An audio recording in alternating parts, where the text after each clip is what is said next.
to Healthy Perspectives with Jeremiah, a podcast that brings you current social and cultural issues through a clinical lens.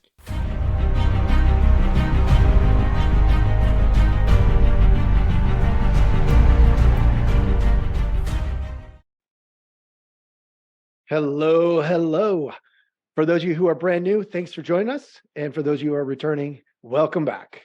I have my brother today again. I love these episodes. These are really fun for me on a personal level. And so hopefully this is going to be interesting. We've got an idea for our topic and we're going to roll. Let's just get going. Culture says, do everything fast, do everything first. And I think that's super interesting from where I sit as a therapist, because oftentimes what I see is on the psychological side of that, we actually often need to do the opposite of what the culture is pushing upon us. So I think about it in terms of the cultural view of, hey, break that news first. Be the first one to tell everybody what's happening. But then you've also got the competitive side of that. Win that game. You know, whether that's a sport or whether that's politics or, economics, be the richest, be the most powerful, whatever it is. And so I guess today where I really want to focus is when the culture pressure is saying go fast, be first. What is your experience? You've done some things in this world. What is your experience of this cultural pressure? And then how does that impact your day-to-day decision making? I think that, well, two things kind of come to mind. One is I'm competitive and I like to be first. I like to win. It's enjoyable and it gives me the motivation to participate in something when there is a chance to sort of separate yourself and stand out.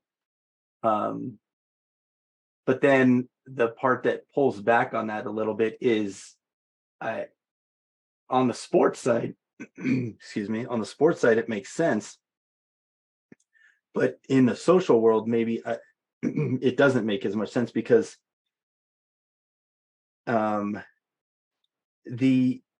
strive to be first to post or first to experience something, you have to insert a lot of assumptions, and those assumptions can blind you to something that it kind of goes back to our last week's topic a little bit. It can blind you to something that gets missed and that is important within the decision process or whatever you want to call it. Does that make sense? Yeah. Okay, so you highlighted the conflict there. Let me just make sure I got it. In competition, the idea of winning and being first, there's a fun factor. There's this idea that's exciting. Right. That's an emotional response. Right? An emotional response to winning is that's fun because I stand out as the victor, the one who won. But on the social side, what I'm hearing you say is it makes less sense because being first is making assumptions. It's predictions, basically, that my vantage point is right enough that in the end, I'm going to look like I was the first to be right. Is that what you're saying?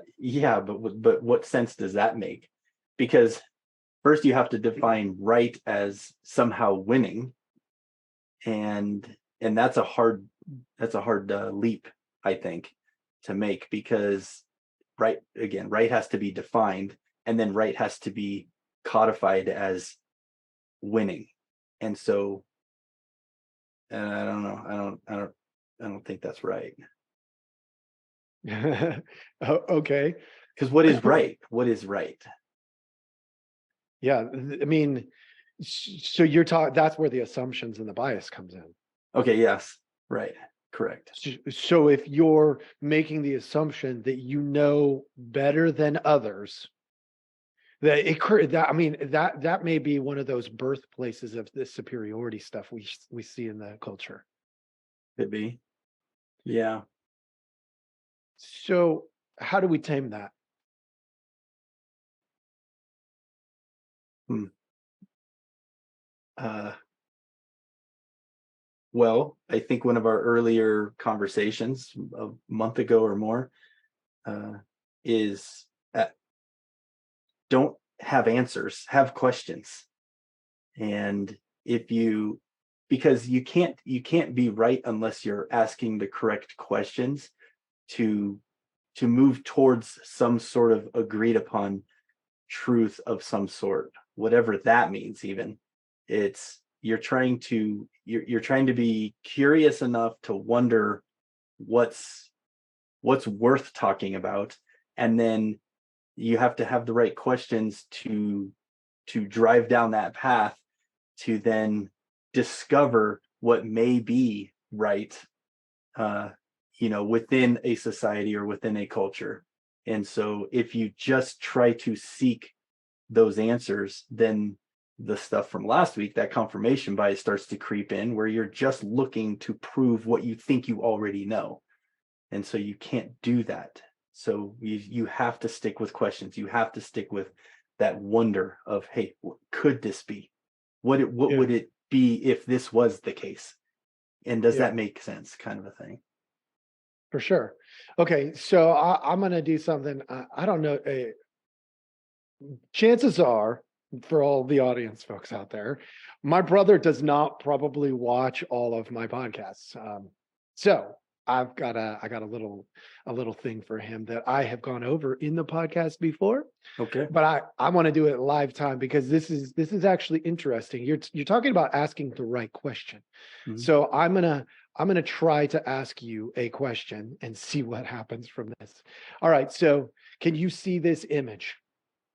I do see the image. Okay, the image has this green cylinder and a bunch of checkered boxes that are, gray to what looks like dark gray to white to, like, I don't know, they're kind of shades of gray, really.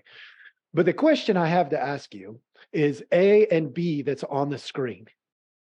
When you see Mhm. those, Yeah.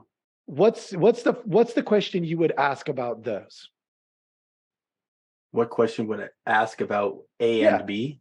Yeah, like when you're looking at this, you're going, okay, B is in the shadow of the cylinder. Mhm. A is, so what are those shades? So asking specifically about the shade of color. What Oh, the what shades of what color. might you ask? Like how different they are, how similar they are? Like what would you ask? Well, I don't. My first instinct would be, from a math brain, is like, what do A and B mean? Why are they there? And is there some ultimate purpose Yes. for it? Okay. Right. That would be my first instinct. Awesome. So you start even bigger. That's awesome. Okay, now I'm going to tell you the purpose of them is we want to do a color comparison. Okay. Is A and B are A and B different colors? Okay. Yeah. Then I would say something like that. Or if we're trying to compare them, I would say, are they a different shade or a different uh level of darkness? I guess that's what shade is, right? So Okay. whatever. Okay. So what if you ask the question, are A and B the same? What would you say? You mean as an answer to that question? Yeah, answer that question. Are A and B the same? Are they the same shade? I would say most likely not, but B's in a shadow, so it's hard to say. Okay, good. So this is the beauty because I'm doing this live with somebody. The beauty of this is what you just said at the end. Most people don't answer that way because they're not asking that question. They look completely different because B is in the shadow and A is not in the shadow. Well, truth be told, for those who have followed me and understand this concept, what we are looking at is I did a podcast not too long ago on what was the title of it? It was an interesting title. Uh, Context matters or Mhm. background matters. The idea that what's around the issue affects the way in which we see the issue. Right. A and B factually are the same shade. Yeah. In this, if we were to cut them off this, obviously we can't cut them off the screen, but they are literally the same shade. But because B is in the shadow, our mind is putting it in context Yeah. and saying it's lighter, but it's not. It's the exact same shade as A. Yeah. And when I look at it, you can see the difference between the corner of the Yep. A down to the bottom right of it is the same shade, and then it gets darker, and then it gets lighter again, which then matches the shade. That's Yeah. right. Okay. It's super weird, but it does show what you're describing is that we have to ask the right question. If we're just asking, say, are they the same or are they different? And we really think it's a didactic response, a yes or a no. And Mhm. we don't say it's a maybe. That is a hard maybe, Yeah. right? Because Yeah. I have to look at the context around it. And so we end up in these situations when we're looking at the social side of stuff, we're looking at the emotion. This actually goes into something you and I have talked about a tiny bit, which is that the awareness wheel, Mhm. the communication tool that I talked with you about. Mhm. And it's the idea of saying, what is my experience of it? What are the outside factors that Mhm. are influencing my experience with it? Mhm. And do those change the way in which I see it? It's why I don't know, a person who is angry can't see accurately. They Correct. just Or they can't. stress Or or stress. Yep. yep, for sure. So okay, so like look, I love coming up with tools for folks to use. I have a bunch, but when you're in a situation where I don't know, being first has its advantages. In the Mhm. social side, it does too, right? If you're the first to break a story, then you get the accolades of being the first that broke the story. Mhm. But if you break the story and you do it wrong, and wrong being determined over time, Mhm. then you could actually get hammered. You could like ruin your career that way Mhm. too. So when we're looking at that, there's the risk factor. How can we reduce the risk in a situation where we want to socially be first? I don't know if I have a good answer for this one because I don't I wouldn't necessarily say I experience things socially the same way as a lot of people, but I mean, maybe I experience them the same way, but I don't react the same way. I think uh,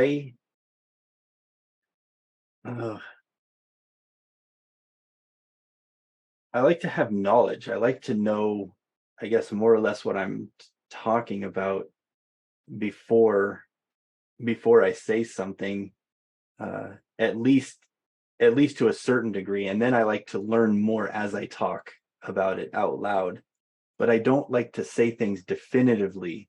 I like, okay, so maybe I'm working myself into an answer. Maybe say, if you're, let's say you're breaking a story of some sort, maybe you say, could it be possible? Not just don't define it as fact right away. Say, hey, this, if you want to be first to break a story and say, hey, this looks like something that it might be, but we don't know for sure. We'll have more, and we're going to continue to investigate or learn more about what's going on with this situation. But rather than just defining it as fact, say it looks like it's going this way, Okay, and then continue the story. that's awesome. Okay, where did that go in our media? I know this is a big question, but I remember growing up, we used to hear breaking news. This is the facts as we know them right now. We will bring you more of the story as the story unfolds. Like we would hear that. There's a reason why I can repeat that. That Yeah. literally was the line that was used anytime there was breaking news. Yeah. Where did that go? Nobody does that anymore. They go breaking news. Donald Trump is threatening death and destruction. Breaking news. Joe Biden, almost falls off the stage. Like,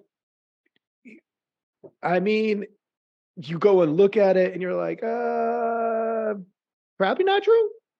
I mean, it looks a little, okay. I mean, wow, great breaking news with accuracy of like, I don't know, about 1/10 of what needs to be there. Right. Yeah, I think it's true. That goes back to your first question, is about being right. Right? It's they rush to be right, not rush to wonder and ask questions. So they break the story a certain way because they feel like they want to be right. And so if they say it enough, they think they are. And then other people will think they are because they just either listen to a soundbite or read a headline, and they're like, well, that's that. I guess that's it. And then more of the story is actually, hey, look at the rest. The rest doesn't exactly say what you just said it said. It's maybe it's a little more contextual. Maybe there's more to it. And let's see what it really is. Let it play out. You said something that's really interesting to me. Because as a therapist, I deal with this piece a lot. There's this friction point where we rush to be right instead of rush to wonder. Yeah.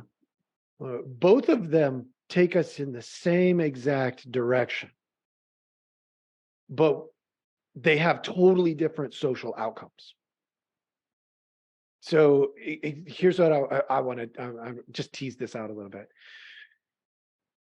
How do you decide, like, when it's important to be right versus when it's important to wonder?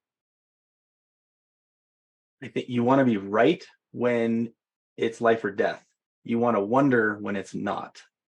So if it's a matter of packing your parachute, you want to be right.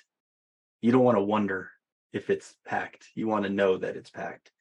But when it comes to, let's say, if you're a cop and you're approaching a situation, you can't rush to be right. You have to assess the situation, and so you have to naturally wonder, okay, what's going on with this situation? How do we figure out who the players are, who's moving, who's not, what's going on with the escalation, de-escalation, whatever it is. And so you have to wonder, even though it could be life-threatening, it's not yet. And so you got to wonder, let's say. And so that's sort of how I see it. Okay, so that's good. You brought in safety as the factor, right? Safety is ultimately, you got to be right when it's about being safe. Like that, I agree with that. From a therapeutic lens, that's 100% where I go. And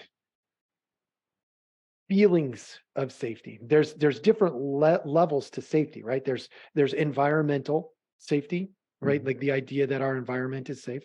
There's relational safety. There's emotional safety. There's spiritual safety. There's all these different kinds of safety.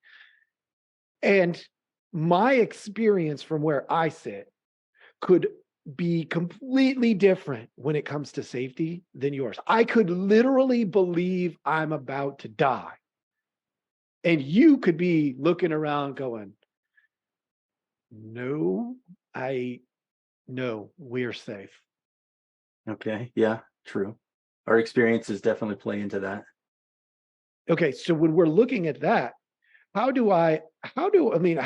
would you or somebody create the rush to the wonder and curiosity and questions, as opposed to rush to be right, that I'm about to die, and calm that down? Like, how do they do that?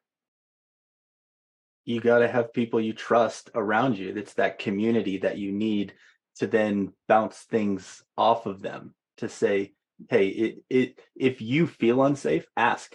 are we in an unsafe situation? And someone else could look at you and say, no, no, no, no, it's not. I got this. Right.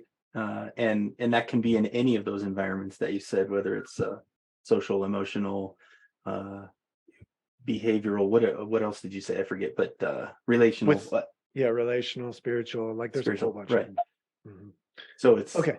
Yeah, you have, if you're doing it all by yourself, you're not going to know. Because Okay. what's wonder when you're alone? It's nothing. You're in your own world. So this comes full circle then. Like what we're dealing with is you're saying get community, get supports, we're tribal by nature for a reason. It's the survival piece. That's what you're describing here. And when we go back to the idea of the community, then the culture saying you got to be first. If we get into a situation like that and we feel threatened, what I think we're saying is that empowers the most extreme to be the first on purpose because they're the one who feels the most threatened. And then the rest of the tribe just goes, oh, well, they're doing it. And they got 4 people, 5, 6, 7, 8, 9, 10, 11. Let everybody go there. And it's like pushing us toward the extreme. Yeah, that's mob reactionary type tactics that is somewhat natural to I guess feel, because you might feel safe, they don't feel safe, or at least a handful of them don't feel safe, which then spurs the others to feel unsafe. And so then you look around and you're like, well, wait, now I'm alone, now I'm unsafe because I'm alone. So then you make yourself feel like the group so that you don't feel unsafe in that, even though the situation itself is safe. So you assessed it correctly, but then you feel unsafe now because of the group's behavior or their reaction. And so you take on that feeling of unsafeness. Because you're now alone.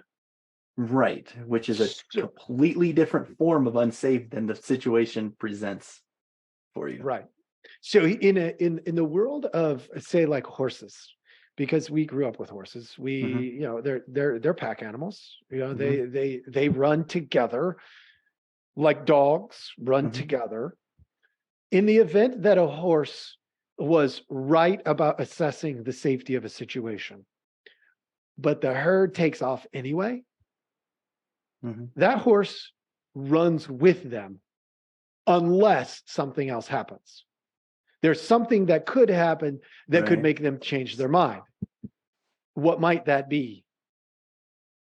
A secondary threat that is not observed by the pack, because once the pack is reacting to the one thing, that's the one thing they see, and the other horse might see one other thing because they delayed in their reaction, and they might respond to that threat or that particular thing. Right. Okay, so that's interesting, because that is not the angle I was gonna take, but it's a good angle, because the secondary option, right? The secondary option, which is, in this case, you defined it as a threat. Could that also be, I don't know, a second herd that they could peel off and find safety and security in? Interesting. I guess, yes, if proximity warrants that. Right. Okay. So there's a threat that's outside of 2 herds. The herds are running from the threat, and they meld what looks like into a single herd. And then you have a situation where when the herds form and go back into 2 herds, if the threat is still in proximity to some of the herd at the back and they get split from their own herd, they would mesh with the other herd. They would stay where it's safe until later on, when they could assess, oh, can I get back to my own group, or are they gone? And now I have to slow down. Unfortunately, this is not about winning at this point. This is about the Mhm. social side.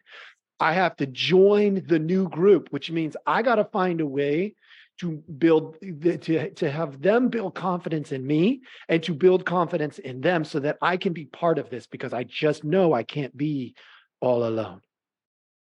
Does that make sense? It does. It So in does. a situation like that, now I know we just talked about horses. We probably lost half of my audience, but that's okay. It's a good opportunity to talk about this because those same community supports and tribal nature that we are can actually be tailored both by the negative, which is a secondary fear, Mhm. or by the option of something that is safer. Yeah, or seems safer. Well, in as tribal as we are, the idea that we Yeah, yeah, need yeah. people, like Yeah, that's by the biological design. We are yeah, going to do that. That yeah. we know for sure. Agreed. Okay. So it's interesting that we went there. Like, what do we do with this now? Like, what that's going to be the big question that I don't know how we're going to wrap this up, but that's really the wrap up part, right? Now that we know that I mean, it could be something here. Let me propose this as a possible pathway. You know how in our country, I try to, I address political topics because political topics sometimes, okay. So super quick, culture is at the top. Politics, economics, all that other stuff, education, all that stuff is secondary to culture. Mhm. But culture is created by the individual. The individual makes the culture. So there is this weird circular thing that can happen. And I say that because when I go into the political piece of it, like we right now in America are looking at really two forms. We've got Democrats and we've got Republicans. And a lot of people are going to argue we can't do a third party here. We just can't do it. We can't do it. We can't do it because you'll break things up too much and you'll lose ground and the others will win. Mhm. Right. But if the herd was big enough and the threat was big enough, we would do a third party. True. And it happened here in like, what is it, 1854 or 1855? There were no Republican there was no That's Republican right. Party. And then it took 6 or 7 years, I think. It's around that time, for a Republican to actually be successful. And then we got, you know, the Civil War and we ended something that was super important to end, right? So like that's a big deal, but it has happened and it can happen. Yeah, but it's only going to happen, I think, based on what we're describing, Correct. if the threat is big enough. Yeah. There's a secondary threat that forces the movement, or maybe in this situation, there's an option with the first threat. Right now, there's not an option, Yeah. which is interesting. That is interesting to think about. I guess I had really thought of it in that terms or in those terms, but I think, yeah, because you want to trust the one herd, whether you're left or right, you want to trust it. But if the threat they're running from isn't actually a threat, then another herd might be running from a bigger threat faster. So you want to be right, but that's a risk because winning is important, but being right is more important potentially with safety. And it could come down to a safety and security thing, and we don't even know it. So maybe the questions that we need to ask are what are the threats? What are the real threats? And which herd is running away from the right threat? And yeah, maybe you just gotta look around and look and try to figure that one out. It's so interesting because Yeah, how do we decide in a situation that's, I mean, we obviously did it from an abstract thinking, this Yeah. could possibly happen. But in Yeah. our daily life, we Yeah. have to make decisions. Yeah, I'm reminded Yeah.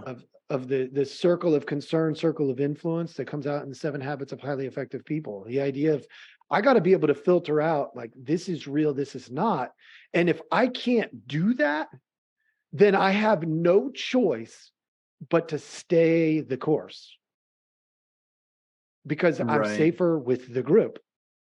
And I kind of get the sense that we're maybe we're doing that because socially to be not part of one of the groups is so problematic. It's Yeah. But what if the question then is, do the groups that are being imposed upon us actually matter? What are the right groups, and how big do those groups need to be for us to be influenced by them?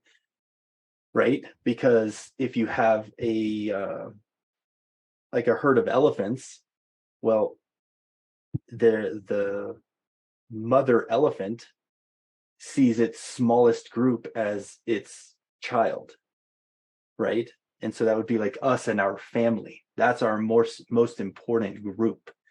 And then we belong to groups that go outside of that, right? So then there's groups with our community, and then our city as a whole, and then our state, whatever that is. And then, but within that, we're also associated with other little groups, right? Like we used to be Marines, and we were, I was part of law enforcement. You were part of education, and things like. So there's all those groups, but what group? Like I think you gotta do the math science thing. It's like, what are the rules? What's the smallest possible thing that you can control and work with, and then work out from there. yeah. Yeah, that's the way the circle of concern, circle of influence work. Okay. It's yeah, we got to let go. Are you familiar with that? Vaguely. I Okay, remember you brought it up. so I'll real quick. Let me see if I can do this. I have access here to all participants, host only. Okay, sweet. I have access to a little whiteboard on here. I'm going to give this a test and just see if this works. Um, the idea is, oh boy, it's not letting me do it. Weird. Okay. The whole idea is there's um, the circle that we would want. Okay, hold on. Just give me a second. I'm gonna just pull this thing, open it up, collaborate users. Do you want to access? Okay, open the board. Can you see this now? Yep, that's good. Okay, cool. I am gonna do something. I'm gonna doodle. So for those of you like since you haven't seen this, basically, let me use the pencil. Thank you. All right. So it works like this. Everything inside this circle, all of it, every little tiny itty bitty dot, I'm going to put a bunch of dots in there. All right. Everything in here we care about. We care about these things. Make sense? Mm-hmm. But we can only influence those ones. Got it. Every moment that we spend on one that is outside of that small like doodle circle that was really, really crappy, by the way, for those of you who are watching, but you'll get the point. Everything that's on the outside of that little circle, if I spend a moment on it, it's a waste of time, and it actually reduces my ability to influence anything because I'm spending time on something I can't actually influence. I care about it. It matters. Like this dot here, it matters. This dot here, it also matters. And so does this one and this one and this one. I care about them. But the only ones I can influence are the ones that are in here. I should have done Right. it this way first because these are beautiful. Those are better dots. They're better dots. That's okay. But you get the point, right? Yes. So if we stay intensely focused on the ones that are inside the small circle, Mm-hmm. and we develop relationships with other people, sometimes we can encounter a situation like this where they overlap with a dot that I care about. and I can't influence. But Mhm. for them, it fits something like that inside their ability to influence. Yeah. That makes sense. And I have all of these other dots that they can't influence, but I can. That's the exponential power of the group The in that community. situation. Yeah. Yep. Does that make sense? I know this is really crappy art, but stay true to Yeah. who I am. Not much of an artist. But it works though. It works. Yeah. So So if that, if that makes sense, look, I've kept you a long time. We've given the audience a ton to chew on. We're going to go ahead and we're just going to wrap up right here. Hey, All right. please, for those of you who are joining us for the first time, if you liked what you got here, share this with 10, 20, 1,000 people. Get the word out that we're just trying to help people out. Jason, thank you for joining me again. And we will hopefully be able to reconvene in the next week or two and do it again.